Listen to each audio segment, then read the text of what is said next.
Hey guys, in this video I'm going to show you how to make an Amazon Flex account in the UK. If you find this video helpful, please consider to like this video and subscribe to my channel. In saying that, let's just jump straight into the video.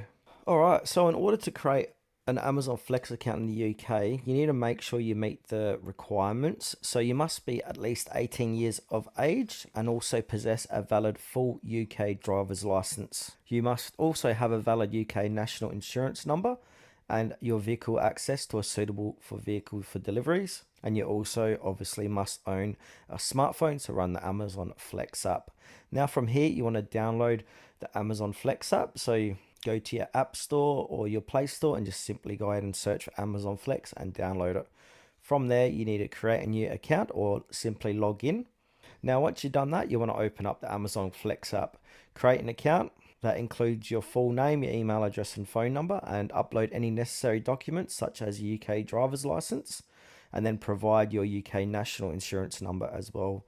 From there, Amazon Flex will conduct a background check as part of their application process. Make sure all information provided is accurate to facilitate this process. You can also set up direct deposit, so enter your bank account details in the app to start receiving those payments. Once your account is approved and the background check is complete, you can begin scheduling delivery blocks. You can use the app to reserve blocks, pick up packages from designated locations and deliver them to customers.